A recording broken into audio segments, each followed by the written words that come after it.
Hi friends, എല്ലാവർക്കും നമസ്കാരം. എല്ലാവർക്കും ഒരിക്കൽ കൂടി റാവുസ് കിച്ചണിലേക്ക് സ്വാഗതം. അപ്പോൾ ഞാൻ ഇന്ന് വന്നിട്ടുള്ളത് ഒരു നീർ ദോശയുടെ റെസിപ്പിയുമായിട്ടാണ്.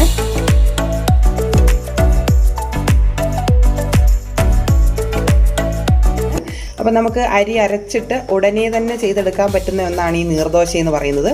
അപ്പോൾ നമുക്കിതെങ്ങനെയാണ് ചെയ്യുന്നതെന്നും ഇതിനാവശ്യമായിട്ടുള്ള സാധനങ്ങൾ എന്തൊക്കെയാണെന്നൊക്കെ നോക്കാം.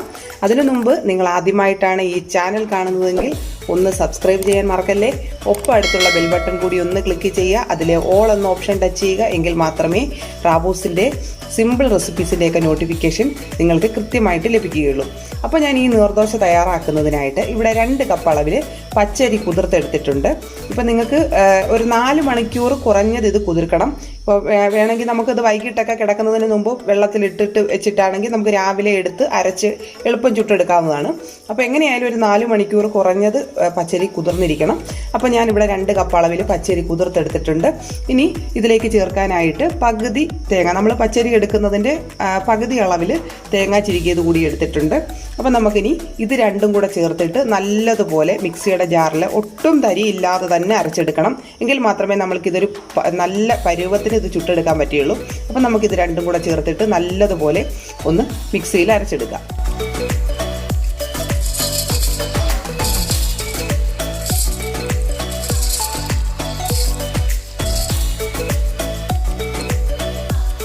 അപ്പോൾ ഈ നീർദോശ തയ്യാറാക്കുന്നതിൻ്റെ ബാറ്റർ എന്ന് പറയുന്നത് നല്ല ഒട്ടും തന്നെ കട്ടി പാടില്ല, നല്ല ലൂസായിട്ടുള്ള ബാറ്ററാണ് നമുക്കിതിന് വേണ്ടത്.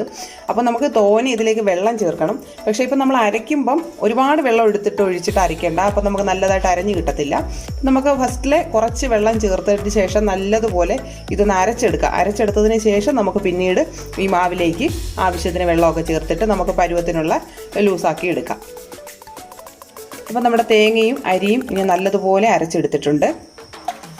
അപ്പോൾ ഇത്രയും ലൂസിലാണ് ഞാൻ എടുത്തിട്ടുള്ളത്. പക്ഷേ ഇത് പോരാ, ഇതിൽ കുറച്ച് വെള്ളം കൂടി ചേർക്കണം. നമുക്ക് എന്തായാലും ഇതിലേക്ക് കുറച്ച് ആവശ്യത്തിനുള്ള ഉപ്പങ്ങ് ചേർത്ത് കൊടുക്കാം.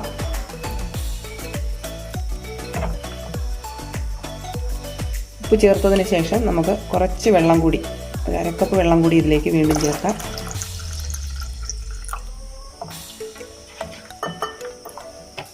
മതിയാകും. ഇനി നമുക്കിത് നല്ലതുപോലെ മിക്സ് ചെയ്തതിന് ശേഷം നമുക്ക് ഈ ഒരു പാകത്തിനാണ് ഇത് കിട്ടിയിരിക്കുന്നത്. അപ്പോൾ നമുക്കിനി ഇതിലേക്ക് ഉപ്പൊക്കെ ഒന്ന് നോക്കിയിട്ട് വേണമെങ്കിൽ നമുക്ക് കുറച്ചുകൂടി ചേർക്കാം. പിന്നെ വേറെ ഇതിലേക്ക് സോഡാപ്പൊടിയോ അല്ലെങ്കിൽ ഇത് കുറച്ച് സമയം വെച്ചേക്കേണ്ട ഒന്നും ആവശ്യമില്ല. ഇനി നമുക്ക് നേരെ ഇത് ഉടൻ തന്നെ ചുട്ടെടുക്കാം. അപ്പോൾ തിക്നെസ് നിങ്ങൾ നോക്കണം എപ്പോഴും. ഒട്ടും കുറുകിയിരിക്കാനും പാടില്ല, എന്നാൽ പിന്നെ ഒത്തിരി അങ്ങ് ലൂസായി പോകാനും പാടില്ല. അപ്പോൾ ഇതൊരു പാകത്തിന് കിട്ടിയിട്ടുണ്ട്. നമുക്കിനി ഇത് ചുട്ടെടുക്കാം. അപ്പോൾ ഈ ദോശ ചുട്ടെടുക്കുന്നതിനായിട്ട് ഞാനൊരു തവ അടുപ്പത്ത് വെച്ചിട്ടുണ്ട്. അത് നല്ലതുപോലെ ചൂടായി വന്നിട്ടുണ്ട്. അതിലേക്ക് ഞാൻ കുറച്ച് നെയ്യ് തൂത്തെടുത്തിട്ടുണ്ട്. നെയ്യോ ഓയിലോ അത് നിങ്ങളുടെ ഇഷ്ടം എന്താണെന്ന് വെച്ചാൽ അതുപോലെ ചെയ്യാം. അപ്പോൾ ഇനി നമുക്ക് ഈ തയ്യാറാക്കി വെച്ചിട്ടുള്ള ബാറ്റർ ഓരോ തവണ ദോശ ചുടുമ്പോഴും ശ്രദ്ധിക്കേണ്ട ഒരു കാര്യം എന്ന് വെച്ചാൽ ഈ മാവ് നല്ലതുപോലെ ഇളക്കിയതിന് ശേഷം മാത്രം വേണം നമ്മളിത് കോരി ഒഴിക്കാനായിട്ട്. അപ്പം അതുപോലെ തന്നെ തീയും ചൂടും നല്ല ഒരു മീഡിയം ഫ്ലെയിമിൽ ഇട്ടിട്ട് വേണം നമ്മളിത് ഓരോന്നും ചുട്ടെടുക്കാനായിട്ട്. അപ്പം ഞാനിത് ഇതിലേക്കൊന്ന് ഒഴിച്ചു കൊടുക്കുകയാണേ.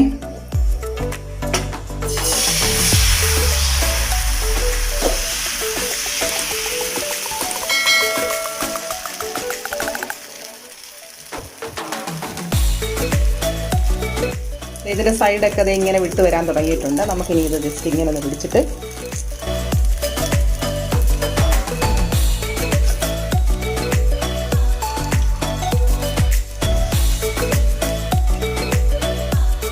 അപ്പോൾ നമ്മുടെ നീർദോശ മൊത്തം ഞാൻ ഇതേപോലെ ചുട്ടെടുത്തിട്ടുണ്ട്.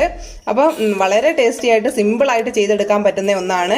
അപ്പോൾ നിങ്ങൾ എല്ലാവരും ട്രൈ ചെയ്ത് നോക്കണം. അതേപോലെ തന്നെ ആദ്യമായിട്ട് ചെയ്യുന്നവർക്ക് വേണ്ടിയിട്ട് ഞാൻ ഒരു കാര്യം കൂടി ഇതിലേക്ക് കൂട്ടിച്ചേർക്കുകയാണ്. നിങ്ങൾ ചെയ്യുമ്പോൾ ഇതേ ഒരു പാകത്തിന് നിങ്ങൾക്ക് ചെയ്തെടുക്കാൻ പറ്റിയിട്ടില്ല എന്നുണ്ടെങ്കിൽ ഒരു നുള്ളു സോഡാപ്പൊടി ചേർത്തതിന് ശേഷം ഒരു 10 മിനിറ്റ് ആ മാവൊന്ന് റെസ്റ്റ് ചെയ്യാൻ വെച്ചതിന് ശേഷം ചുട്ടെടുത്താൽ മതിയാകും. ഇതേ ഒരു പാകത്തിന് തന്നെ നമുക്കിത് ചെയ്തെടുക്കാം. അതേപോലെ തന്നെ മുട്ട റോസ്റ്റിനൊപ്പവും നല്ല സ്റ്റൂവിനൊപ്പവും ചമ്മന്തിയുടെ ഒപ്പവും ഒക്കെ നിങ്ങൾക്ക് ഇത് കഴിക്കാം.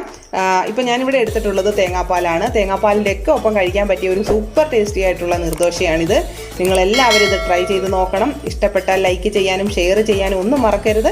അപ്പം നമുക്ക് മറ്റൊരു വീഡിയോയുമായിട്ട് വീണ്ടും കാണാം.